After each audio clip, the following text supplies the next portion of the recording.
Good morning, everyone. And thank you for joining us this morning. We are waiting for quorum, and so we will be back with you shortly.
We're recording? Yes.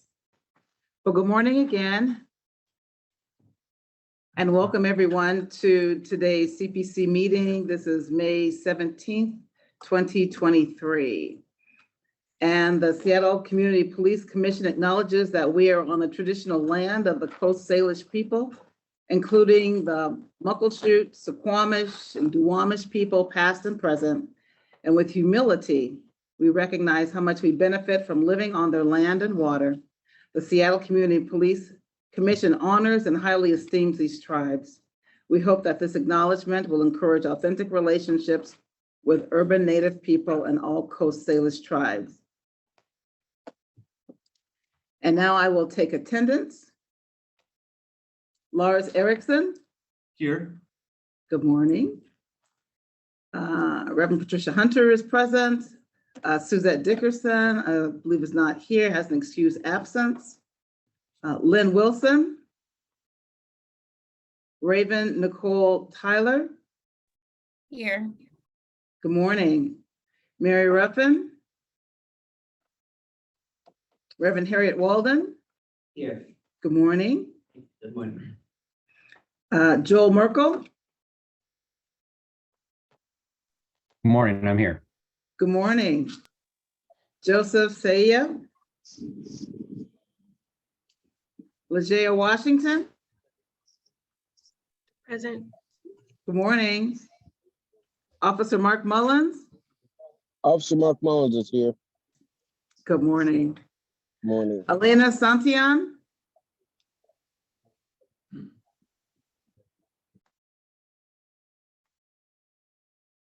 Tony Gedke. Here. Good morning. Good morning. Welcome. Thank you. Jeremy Wood. Lynn Wilson is now. Tasha Johnson. Not here today. And Erica Newman. Lynn Wilson is here. Oh, okay. Hello? And good morning, Commissioner Newman. And I'm having Lynn trouble Wilson- hearing. I'm sorry. I can see you guys, but I can't hear. Okay, we can hear you well. And Lynn Wilson, you're here now? Yes, present. Good morning. Good morning. So we do have quorum, so we will continue on with our meeting. First, we will approve the agenda for today. Is there a motion to approve the agenda as sent to us? I move. Is there a second? I second. Thank you. It's been moved and seconded that we approve the agenda as distributed to us. All those in favor, please signify by saying aye. Aye. Aye. Any opposed? Abstentions? Then the agenda is accepted. Jeremy Wood is here. Okay, and Commissioner Wood, you're present for the record? Present. Good morning. Good morning. In our email that was sent to us, we also received the minutes from our last commission meeting. And I would entertain a motion to receive those minutes.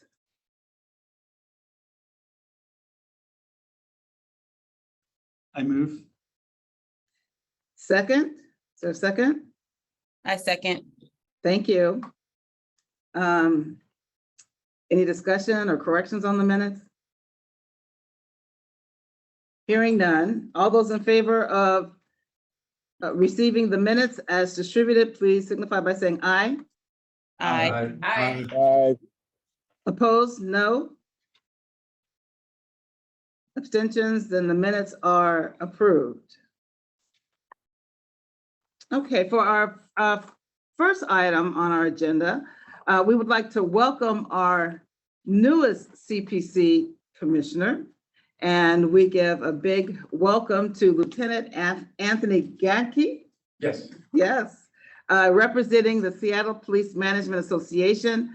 And would you please introduce yourself to us, to say a word or two? Sure. Good morning, everyone. Again, my name's Anthony Gedke. I'm Lieutenant with the Seattle Police Department. Been with the department coming up on starting my 24th year. Been in law enforcement for over 29 years. And I'm looking forward to being part of the commission and working with fellow commissioners and community and working to continue further the goals of community and the department working together and working towards achieving common goals. So thank you. Thank you. Thank you for being with us. Now we will have our executive director updates. Yes, hi. So I'm very excited to say that we finally have our new executive assistant here with the CPC. And sorry about that. I'd like to introduce Keisha Cannon sitting right next to me. So Keisha, can you introduce yourself? Hello, I am Keisha Cannon. I'm excited to be joining the team. I've been with the city for quite some time. For City of Seattle, I've worked with Parks and Recreation before coming here. And I'm just excited to start the new chapter and get going with all the great work you guys are doing, or we are doing. Yes, we.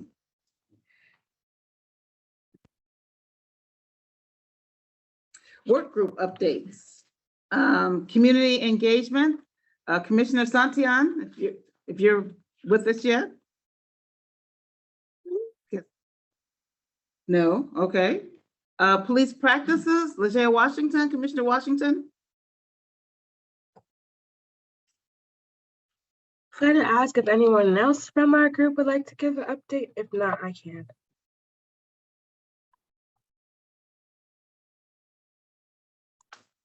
Well, it may be on you.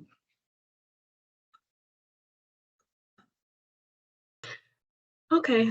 Well, I've been sick, but this week, Mina and Raven and I went to see a demonstration of the police department's newest, not yet in use, non-lethal weapon, Ebola. So we got to see the demonstration of the Ebola, learn about it, and also see demonstration of the other non-lethal weapons that they have. And I look forward to talking with our group more about that. We may have some folks from the SPD's training team come and come to our work group and answer some questions and talk to us more. Great, thank you, Commissioner Washington. Complaints and appeals, Commissioner Wood, could you give us an update? Of course. So we have a draft letter prepared that we're just finalizing to the city's negotiation team on the SPOG CBA. We also had a meeting yesterday with OPA that I was not able to attend. And I see that Commissioner Ruffin is not here. I was hoping that you might be able to speak to that. But we're finalizing that letter regarding the CBA, and that's where we're at. Okay, thank you. And behavioral health update from Commissioner Erica Newman. Yes, hi. We are meeting on Friday to discuss more ways to or ideas. I know one of the things we talked about in our last meeting was reaching out to SPD to talk about what their current mental health practices were when interacting with members of the community. There's some other ideas that I want to present at our upcoming meeting, and I will follow up on that at the next CPC meeting. Thank you. Okay, thank you. Now we'll move directly into our staff department updates. Community engagement. I don't know if Felicia's here, but we have the other two staff, Nathan and Murgitu. One of you give an update? Yeah. We have been out in different events over the past 2 weeks. One of them is Cinco de Mayo celebration, Centro de la Raza, and the one was the Spring of Africa, Seattle Central. And we have met with Department of Community Involvement Commissions and with the staff to talk about what they're doing in the community and what we're doing as a community engagement. And then we have been to Detective Cookies Chase Park to talk to parents and kids. Yeah. We've been engaging a lot, definitely with a lot of the groups. A bit primarily in the South, and we're still working to get to other spots, but definitely some great work with Gregory Davis down with the Rainier Beach Action Coalition. You know, they're engaging in these wonderful circles and being able to sit in some of those healing circles and have some great dialogue. And awesome. We've been working on setting up internships in our office, trying to connect with you, want to bring your voices up too. So been working with a variety of groups to help set that facilitated for the summer, ideally, but also into the fall. Looking at curriculum to have some help from my teammates on that, which has been awesome. Really been connecting with the regional peacekeepers, just trying to create good dialogue and communication with the group, you know, because we're all doing a lot of we all want the same thing as far as this community safety, community policing. We want it to be done well. And we're just looking at ways to streamline the approach, maybe join together, just looking at how to formalize that. So there's been some great dialogue and a great willingness and a want for them to want to be a part of the action, which is really awesome here too. Let's see. And yeah, that's kind of the main thing. More groups are starting to learn and they're hearing about us, and they're wanting to engage, which is exciting. Thank you. Thank you so much. And now updates from our policy work group staff. Mina, would you share with us a bit? Sure. I'm just going to give a quick update. I just want to give, sorry, computer's prompting me to unmute.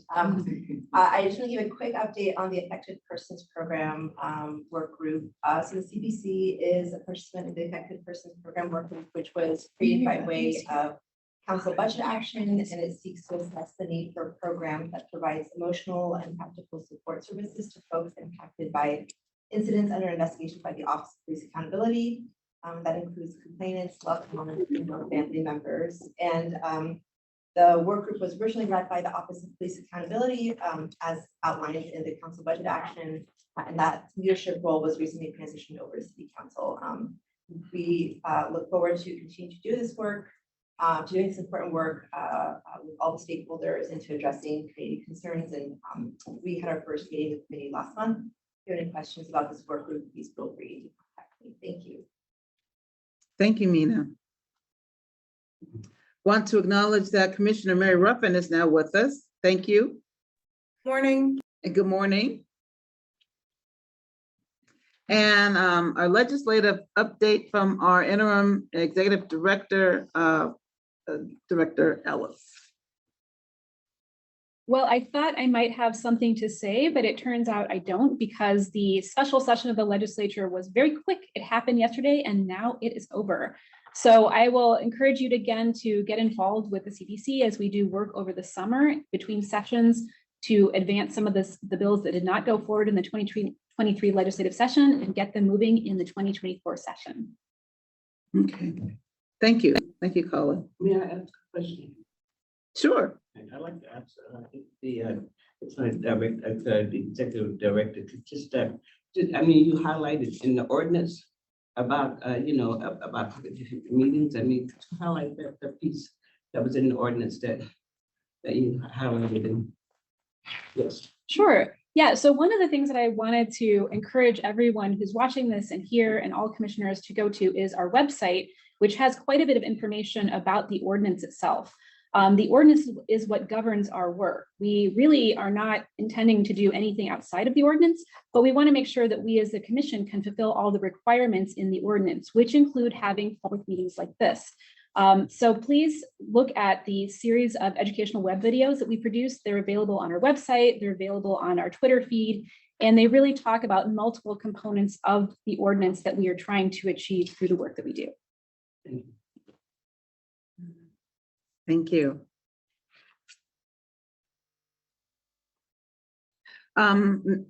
Next, according to our agenda, is the vote on the bylaws, and Commissioner Merkel will, one of our the other co-chair will lead us in this part of our meeting.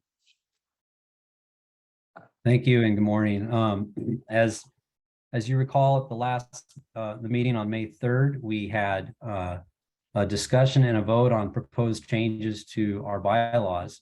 After discussion, there were 3 amendments to the document that was circulated with changes to the bylaws. The amendments included changing, well, one of the proposed changes was to remove the threshold for changing the bylaws from 2/3 to 1/2. The amendment that was approved was to remove that change, and so that provision would remain the same. There was another proposed change to add a responsibility to the co-chair's list of responsibilities to provide quarterly updates to commissioners during executive session on the performance of the executive director. And then the third change was to remove or to change the requirement that commissioners attend at least one meeting in person per month, and if they're attending remotely, to keep their cameras on, to change that from a requirement to a preference. Each of those changes that were voted on and approved were added to the red line document, the red line edit document of the bylaws, to reflect the commission's discussion. And after the commission voted on those amendments, there was a motion on the floor and it seconded to vote on the bylaw changes. The vote was 8 in favor and 0 opposed and 2 abstentions. And at the last meeting, because the bylaw changes require a 2/3 vote, that required 10 yes votes, and so the vote fell short. So at this time, we have more commissioners present, so I will entertain a motion to approve the bylaw changes as amended at the last meeting. The only difference between now and the last vote was that we have now added one more commissioner who was introduced earlier in this meeting. So we have now 16 commissioners, and so 2/3 is now 11. So if this motion is made and seconded, the vote for it to pass, it would require 11 yes votes. So is there a motion at this time to approve the bylaw changes as proposed and amended at the last meeting.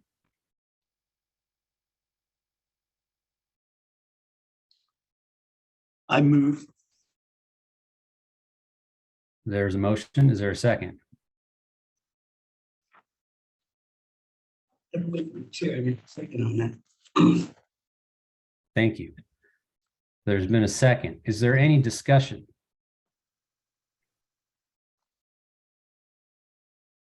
Can you possibly restate exactly, I think there were 3 changes. Can you just restate them so that everybody has those in mind when they vote? Are you talking about the changes that were approved as amendments at the last meeting, or the overall changes of the bylaw changes? Just the 3 that were approved at the last meeting. Right. So just to go over those again, there was a proposal to change the threshold to approve bylaw changes from 2/3 to 1/2. The amendment at the last meeting removed that proposed change and keeps it at 2/3. That's 1. 2 was to make it not a requirement, but a preference to attend 1 meeting per month in person and to keep your camera on if remote. That is now a preference. That was approved. And then the 3rd was to add a co-chair responsibility to provide quarterly updates to commissioners on the ED performance. Okay, thank you. And I see Commissioner Washington has a hand up. Yes, Commissioner Washington. I had a question about one of the changes about public comment and the change from, well, I think we added a word, the CPC may allow community members to make comments. And so I was just, wasn't present for the conversation about that. So I was just curious, like the reasoning, and I could try to find it for you. Can you point to that change, Commissioner Washington? Mm-hmm.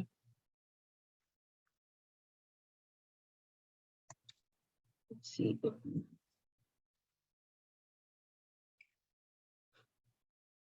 Oh, I see. Yeah. Okay.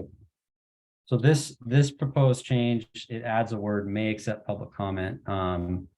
That was, it did not come up in the discussion last week. Okay, well, is there anyone who can speak to it?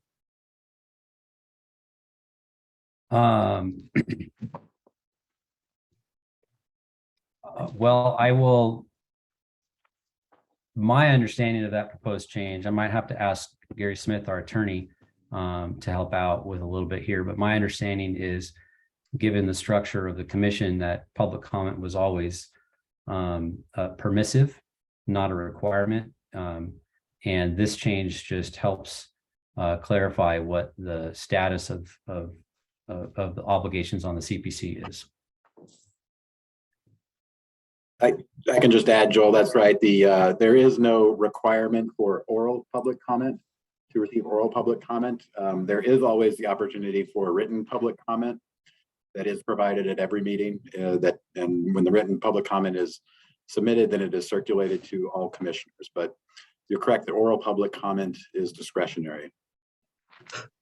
Thank you. Thank you, Commissioner Washington. Is there any other discussion or questions regarding the proposed bylaws that were discussed and amended at the last meeting?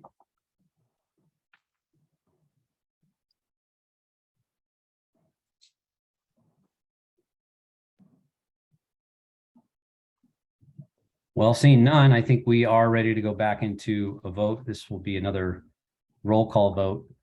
I'm going to have to ask for support from staff in the room to help record the vote.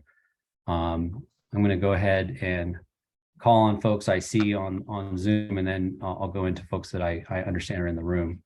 And I'll start with Commissioner Mary Ruffin. Yes, for me. Commissioner Mark Mullins. Yes, from me. Commissioner Jeremy Wood, Yes. Commissioner Lynn Wilson, Yes. Commissioner Raven Tyler, Yes. Commissioner Lajaya Washington, Yes. I'm sorry, was that a yes? Yes. Thank you. I'll call on myself, Commissioner Joel Merkel. I am a yes.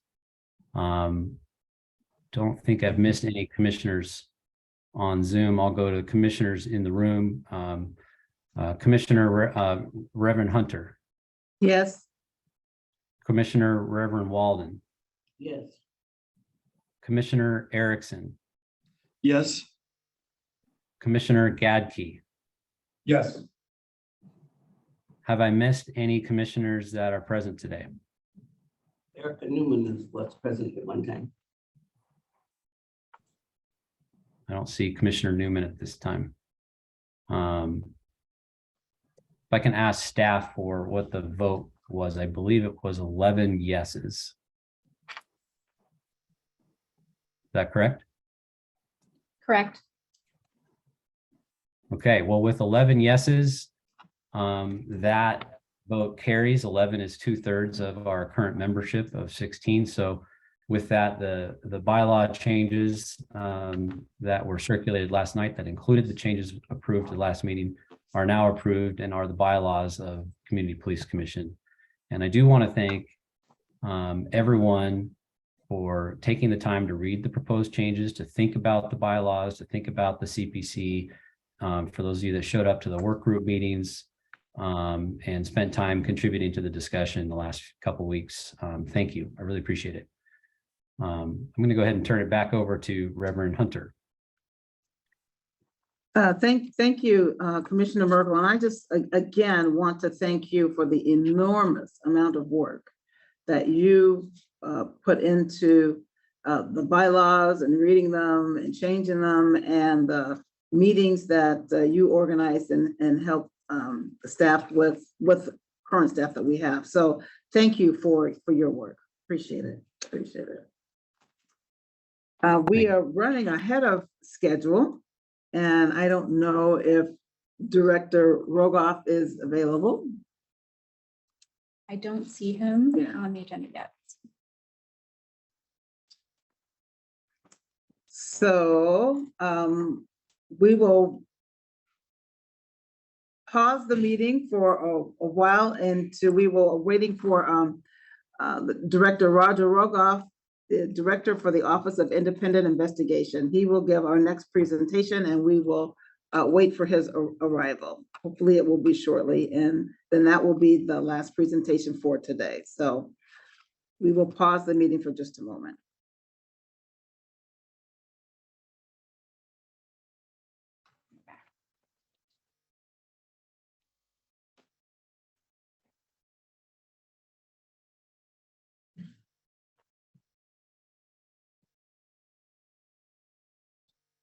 So it's under Jane Nesbitt. Okay. I'll just start. Yeah. Okay. Thank you all for being with us. And I do see that Commissioner Santillan is now in the meeting. So we are delighted that we have the Director of the Office of Independent Investigations on our agenda for today. And Governor Jay Inslee appointed Roger Rogoff as the first Director of OII, the Office of Independent Investigations, in 2022 in June. And the legislature created OII in 2021 to provide independent, civilian-led investigations of police use of deadly force. Director Rogoff has previously presented to the commission, and we are happy that you could join us today. So thank you for being here, and we are now in your hands. Thank you, Reverend. I appreciate it. And I'm very honored to be back at the CPC to talk a little bit about how we're doing up here with OII. So my chief of staff, Jane Nesbitt, is also on the call, and I believe that there are some other folks from my office on the call as well. But I can't find them, so I'm not going to do official introductions. I will introduce myself. My name is Roger Rogoff. I am the director of OII. My background is that I started my career in 1993 as a deputy prosecutor with King County. I was there for a significant period of time. I left to be a defense attorney for a period of time, short period of time. Ended up going back to the prosecutor's office because I didn't love running a business. And then eventually went over to the United States Attorney's Office for the Western District of Washington. Did that for a few years and then was appointed as a Superior Court judge in King County. And loved that work, particularly loved the work I got to do while in juvenile court for 3 years. Had an opportunity to work with a lot of youth, get out in the community and understand some of the concerns and difficulties and barriers with kids and the justice system, and was just, sort of an incredible experience. Very much changed my life. After my time, after about 7 years as a judge, I kind of looked up and realized that I'd been in a courtroom for 27 years and needed to do something different. I was feeling the secondary trauma of the cases that I've been working on for so long and wanted to do something different. I ended up getting an opportunity to work for Microsoft doing public safety and data privacy work, and figured I would just sort of ride off into the sunset with Microsoft. And would have been very happy with that until someone brought this opportunity at the Office of Independent Investigations to my attention. This new agency that has never been tried before anywhere in the country, where an independent agency will do criminal investigations of police use of deadly force from the outset, at the scene, throughout the entire investigation. And I just was so excited about the idea of a real thoughtful, progressive idea about how to handle these cases, how to build some trust between communities and between law enforcement in terms of how these cases are done, and wanted very much to be a part of it. And I was fortunate enough to get that opportunity.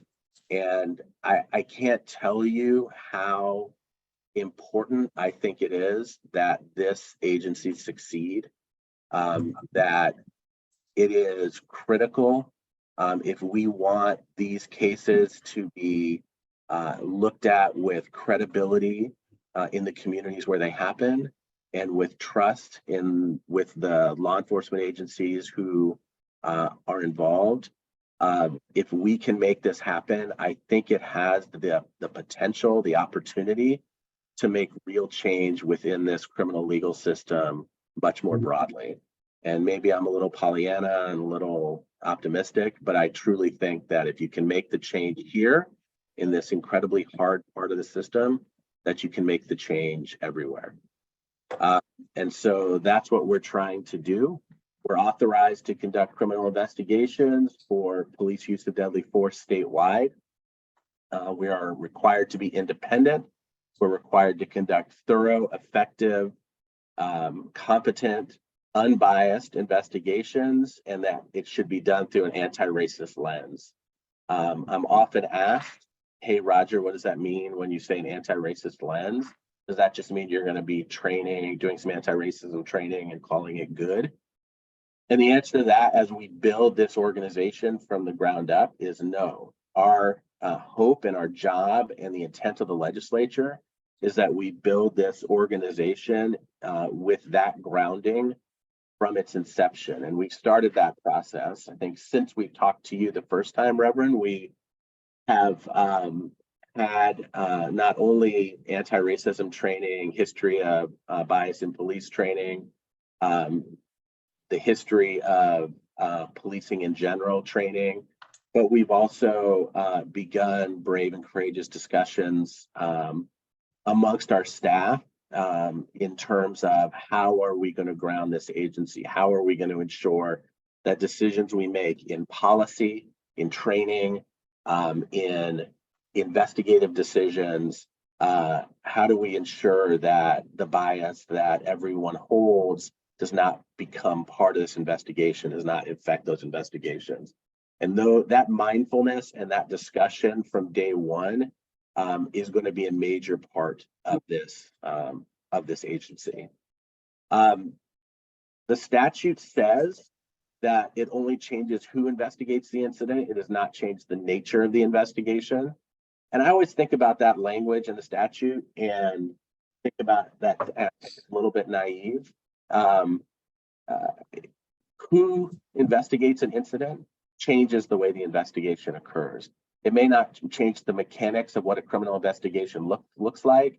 It may not change the steps we take in conducting a thorough, really good investigation that people can trust, but it certainly changes how investigations are viewed and changes how we think about the path of investigation, and it changes how we approach an investigation.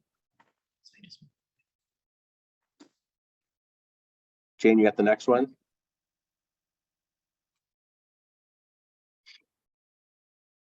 And while I have this little pause, I would just want to invite everyone. I know I've talked to many of you before, so I'm trying to balance, a full sort of description of what we do with kind of where we are now as opposed to where we were before. But if folks have questions, please interrupt me. I'd rather answer your questions than just talk and talk and talk. So use the hand button or just raise your hand or tackle me or whatever you need to do. And I'm happy to stop and answer any questions you have. The investigations that we're authorized to take are new cases where an incident occurs and we go out to a scene and begin the investigation from the ground up, as well as prior investigations, cases that were previously investigated by police agencies or independent investigative teams, if new evidence is provided that was not considered at the original investigation. Because Director Rogoff, we do have a question in the room here, so, okay. Sure. So, Reverend Walden. Thank you for coming again. My question, I think you've answered it already. It's about how closed cases that it might have already been investigated. Because, for me, and we've talked about this before, it comes to Charlie and Allows case.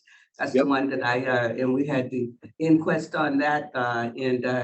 From my understanding, I'm going to go back and research more, that something new might have occurred in that case. And so you mentioned that just a few minutes ago. I mean, that's the one that I'm really intensely involved in looking at, as it might be a possibility that that case might could be reopened because of basis of some more new information might have come through. So I think you answered that question, but that's the one that we've talked about this the first time when you were here about that case. Reverend Walden, thank you. It's good to see you again. And yes, if there's new evidence in any case that was previously investigated, and that new evidence is material to the case, then it can be reopened and a brand new investigation would get done. Every investigation that we do will culminate in a report that will describe in detail what happened in the case. Not only that, it will describe in detail what we did as an investigative agency to figure that out. And if there are investigative paths we did not take, it will describe in detail why we did not do those. I think that one of the missing pieces for these investigations over the years is that openness and transparency about how folks figured out what happened, what investigative paths were taken and which weren't. And it's really important for us to answer the questions that are going to come as much as possible in that original report. And so if we look at an old investigation, as you're talking about, Reverend Walden, and we open it and we reinvestigate, we will write that report, and then we will refer again to a prosecuting authority. Sure. So We are given discretion to take cases or not take cases. And when I was here last, I don't think we had nailed down our policy on that. What we've decided is to make this decision as objective as possible to begin with. We are still ramping up resources that are not yet operational. When we become operational with these prior investigations as well as the new cases, we will begin with cases that result in fatality first. That will be the discretion that we exercise. And the idea of that is to make it as objective as possible, to not allow any politics or any sort of high profile questions or anything like that become part of the equation. The moment that we are looked at as a political decision maker, it will hurt our credibility with everyone. And so we are trying to stay as objective as possible with that decision making. What I've told everyone, and I think I told y'all this the last time I was here, is that we will not begin responding to incident scenes until we can conduct them credibly and thoroughly with qualified, trained investigators. We are hiring now. We have been hiring since I came on board. We've gone from about, I think the last time we talked to you, which was late last year, we had about 14 or so employees. We now have 22. And our investigative staff has begun to take shape, and we are starting to hire those folks. We are hiring both what I'm calling senior investigators as well as entry-level investigators. Senior investigators will likely have law enforcement experience. Unfortunately, in the state of Washington, the only folks who know how to do complex criminal investigations and death investigations are people who have been in law enforcement. And so both the task force as well as the statute recognizes that we're going to have to hire folks who are previous law enforcement. We have also hired a number of folks who have no law enforcement experience. And my hope is that we are going to create that mixture and create that sort of symphony of voices within our office so that we're able to check each other's biases, make good decisions in investigations, and get to the right answers in these cases. So Jane, why don't you go to the priorities one. As I told you last time, we have 5 basic priorities as we stand up this agency. One is hiring, and in addition to investigators, we've done a lot of work hiring family liaisons who will be folks whose job it is to provide a conduit of communication for impacted family members, to connect those folks to services in the communities when they need them, and to really just be a support for those folks who are going through tremendous tragedy as we conduct these investigations. We also are in the process of hiring tribal liaisons for cases that touch on tribal issues, either because they happened on tribal lands or because it involves a tribal member. So those hiring decisions are also being made along with the investigator hiring.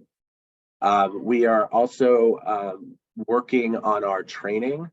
While it's not the only thing we do that's related to anti-racism and grounding this agency in the right way, it's certainly a critically important part.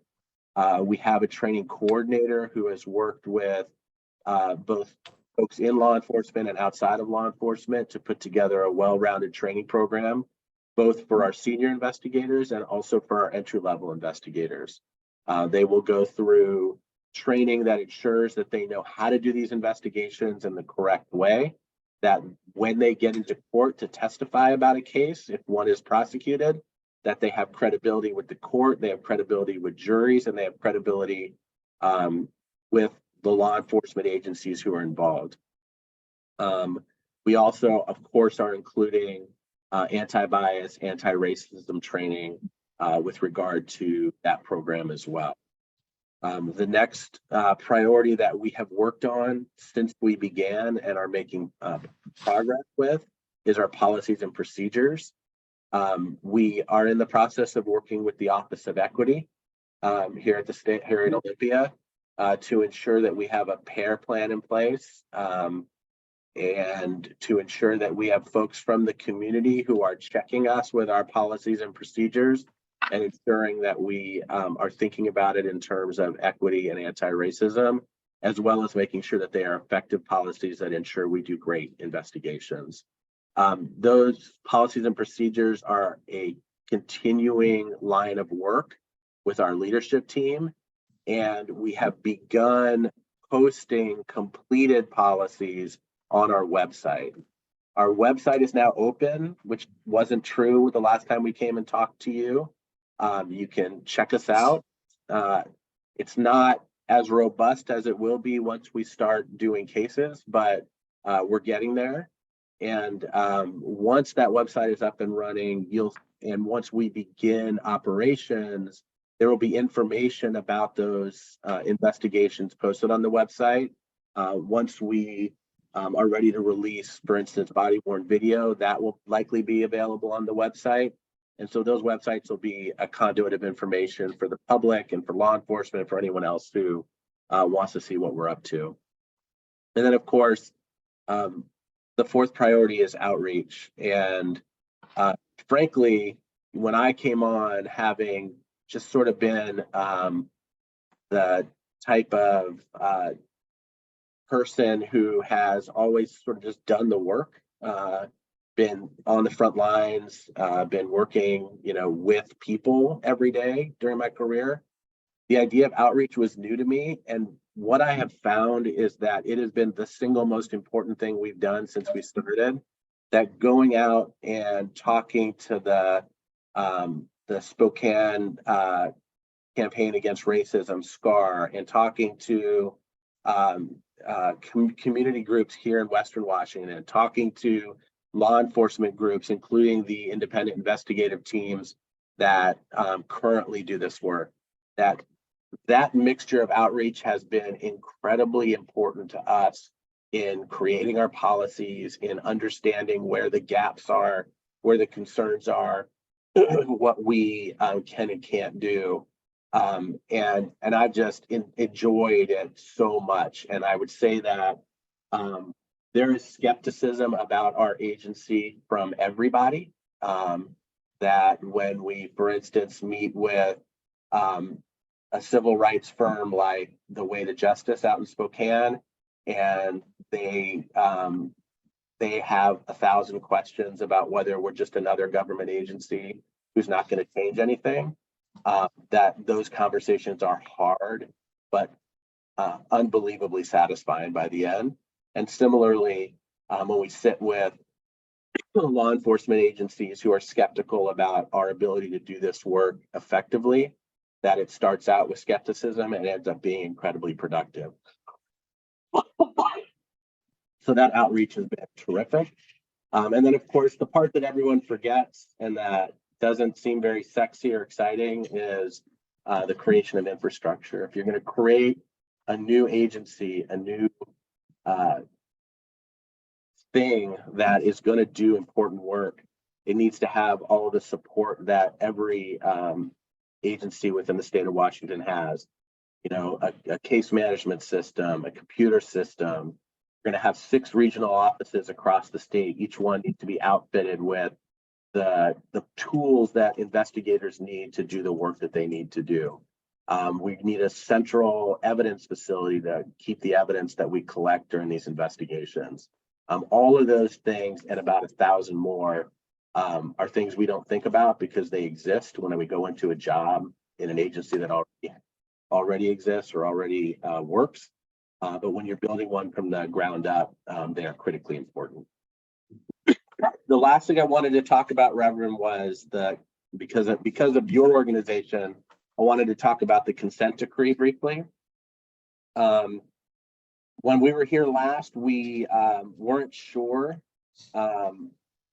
how we were going to work in relation to the consent decree. Our statute creates an exception that we are authorized to conduct investigations of every Washington Commission police officer who uses deadly force across the state. unless they work for an agency that is subject to a consent decree. So the Seattle Police Department is the only agency in the state of Washington subject to a consent decree. And therefore, at this point, we are not authorized to conduct investigations that involve the Seattle Police Department. We have had discussions with the monitor, with you all, with the Department of Justice, and with the Seattle Police Department, because it's our understanding, and I know y'all have read the same things I have, that consent decree is going to change significantly soon, and that may result in it going away completely within the next, hopefully, year or so. Hopefully from my perspective, so that we can start doing our work. I'm not sure where everyone on this call is. Director Rogoff, we have another question. Yeah, for sure. Commissioner Merkel? Hi, Director Rogoff. Thank you. Yeah, my question is on this exact point. With respect to the proposed transition agreement that the city and DOJ have asked Judge Robart to approve, there's going to be a hearing on May 30, and one would expect Judge Robart to rule shortly after that. My question to you is,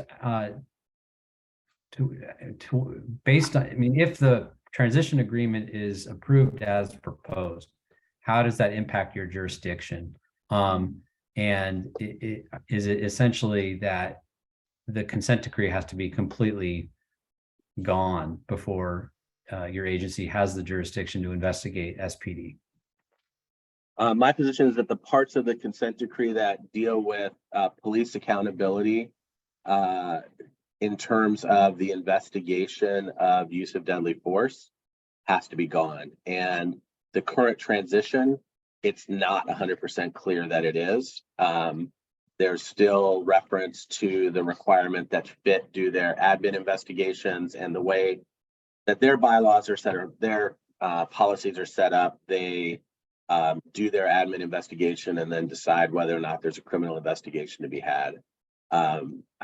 That's not how any other agency in the state is doing it.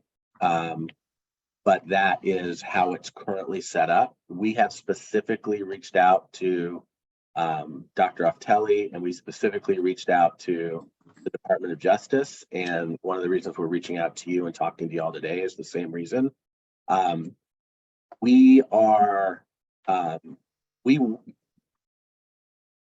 It's fortunate that we are not quite operational in terms of the Seattle Police Department. The timing with the end of the consent decree completely may work out perfectly for us with regard to them being done with the consent decree completely about the same time that we become operational. But we have talked to the monitor about the fact that the current transitional agreement does not mention our existence at all, and does not exactly track with the way the world is working out in the rest of the state of Washington, as opposed to Seattle. And that it may be surprising to Judge Robart when he one day gets rid of this consent decree, that his expectation that Seattle Police Department's accountability process suddenly has to change to include OII doing criminal investigations up front. And so we talked to them about those issues, and I think that the hope is that there will be some discussion with SPD about doing some work between now and the end of the consent decree to ensure that there's a smooth transition to include OII once we are no longer subject to it or exempted by it. Does any of that make sense? Yeah, it does actually. And I have a follow-up question, which you kind of almost started to answer actually, which was, I know your authority is enshrined in state statute. But I'm curious, especially as it relates to accountability provisions within SPD, which, against many CPC wishes, undermine significantly. This undermines the lot of those accountability provisions in the 2020 accountability ordinance. And so I guess I'm wondering, to what extent does the SPA contract or any police guild contract across the state impact your authority? So we didn't negotiate any labor agreements with anyone in any agency, including the Seattle Police Department. We're not subject to them. We are able to conduct our investigations to state law. If there are agreements between police agencies, their line officers, and their agencies that prevent officers from doing things for the agencies, like giving statements and so forth, that's between them. Obviously, any officer who wants to assert their Fifth Amendment right, like with any criminal investigation, can do that, and we will work around that. But we're not subject to labor agreements between officers who are part of the union and their agencies.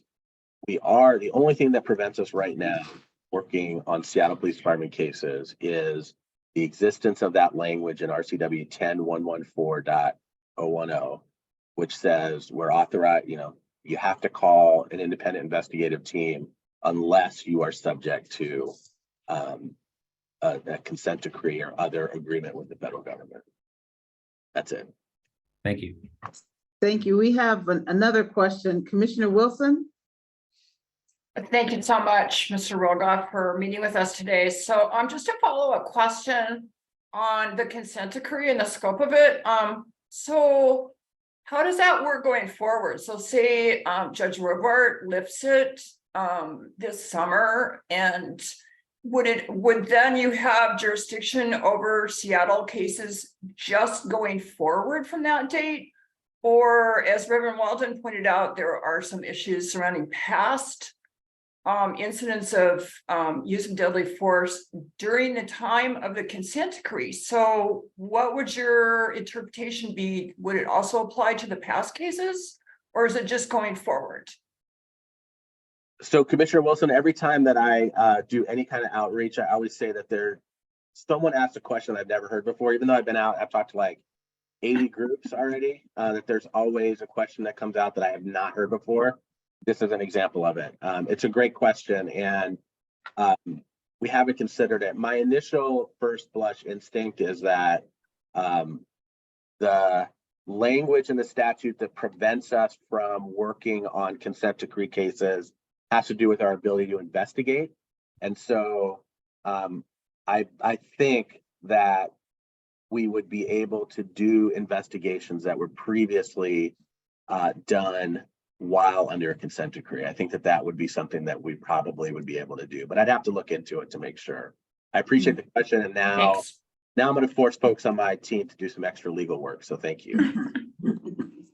Thank you. Commissioner Wood has a question or comment. Sorry, thank you, Director Rogoff.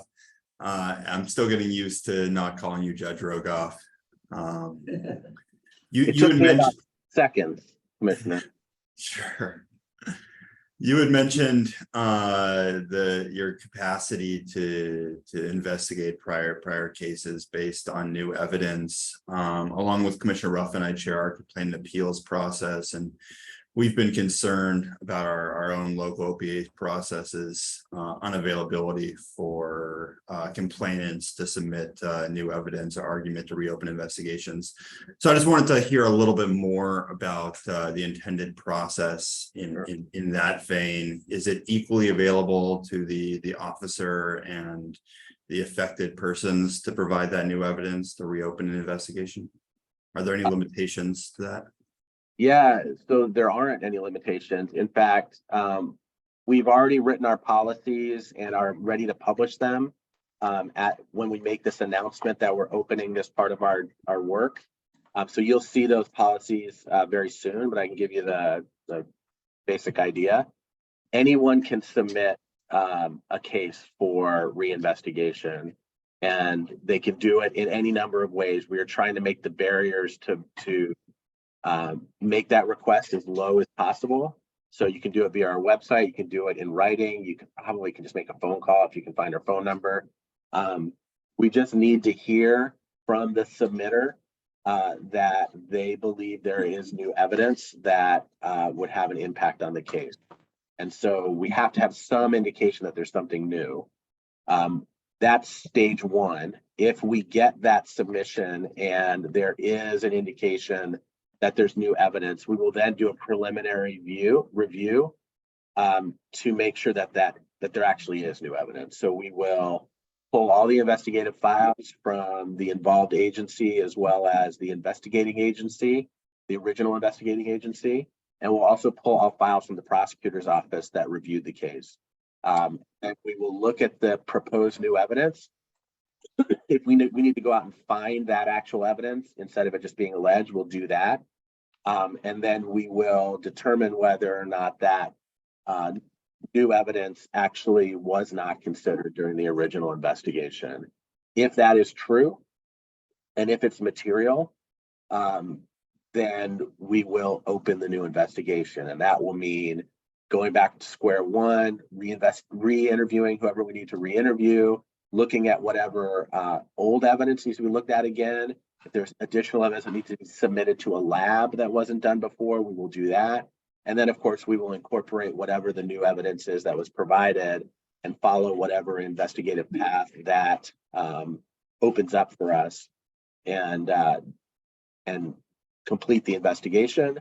Then we'll write the report and do it. So I think the original answer to your question is we will make the barriers as low as possible for submitting these cases. We want folks to be able to submit cases. And I hadn't considered whether police agencies would submit cases to us, although we have had cases submitted to us by already. We haven't started looking at them, but we know they're out there. Great. Just one quick follow-up. Thank you for that. I really appreciate that process, and I think it serves as a model for some of what we'd like to see on a local level. Is there any recourse, particularly for affected persons, to seek a second review within your office in the absence of new evidence if they make a meritorious argument that key evidence wasn't fully investigated, individuals weren't interviewed, things like that? Yeah, so it's the second time I've heard that a version of that question here today, and I hadn't heard that question before. And I don't know the answer to that. Like there's nothing in the statute that talks about that. There's nothing, there's no oversight for us other than the public. And my belief is that we are going to be probably the most watched investigative agency out there once we get started. I think people in the communities and people in law enforcement are both going to be looking for us to are going to be skeptical and are going to want to see credibility when we start doing this work. And so I think we fail if we don't do this right. So the oversight, I think a lot of it comes from the public, but I understand that isn't always enough. And I don't know the answer to your question, so I don't want to start spouting off about it too much. Thank you. Thank you. I did see Commissioner Merkel's hand up, and then he took it down. Perhaps would you like to follow up? Yeah, I just Commissioner Wilson's question got me thinking, and this is more just to confirm my understanding, and also I think help other people understand some of your potential limitations looking back. I know the state law with respect to the ability to prosecute an officer that unlawfully uses deadly force changed a few years ago. And it made it easier for prosecutors to bring criminal cases against officers that use unlawful deadly force. And I guess I'm just asking, when you are looking back and you're making your, writing your reports, is it true that it's going to be through the lens of the statute that was in place at the time, not the new statute that passed, I think, in 2018 or 19? Yeah, the prosecutor's decision, so not ours. Our job is to figure out what happened and make sure that everyone understands how we figured out what happened. When the prosecutor agency, whether it be the AG or a local prosecutor, makes the decision on whether criminal charges can be filed, they will have to abide by state law, which requires them to make the decision based on the law that existed at the time. So those old cases, while we may reinvestigate them and find new evidence and create a new record for a prosecuting agency, if that incident occurred when malice was required, when the old law existed, they are still going to be stuck with that burden in making their decision. Thank you. Any other questions, comments? I have a comment. Yes, Reverend Walden. Thank you so much.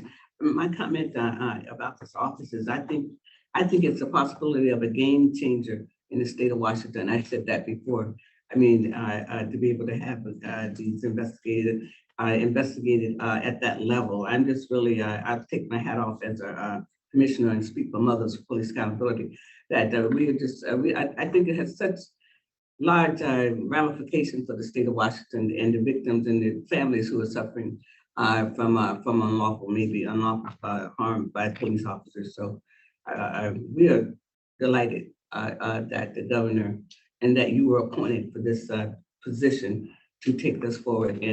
And we also share your understanding of what it takes to set up a new office, a new agency. It takes a lot longer to get it going than what the public might think. So we can understand those growing pains that you're going through trying to set up a new office. And that office is statewide. And I think you answered my question the last time, is that I was confused on how you would protect the crime scene or the scene if it was in Spokane or Okanagan. And I think you explained that to have regional, because that was a real concern. I just didn't see how you could protect the scene to get the information to do the investigation. Yeah, thank you, Reverend. And we will have regional offices. So my hope is that we'll have investigators able to get to scenes, whether they're in Spokane or Wenatchee or Seattle, relatively quickly. And crime scene security will be set up, but we'll be there soon to actually do the investigation from the ground up. And let me just say that I'm really gratified by the comments that you just made. But as I say every time, we are hopeful that we can be that agency that folks are hoping for.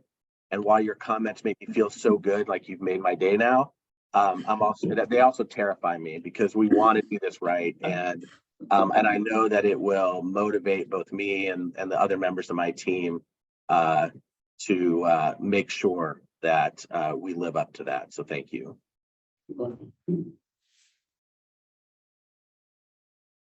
Any other questions?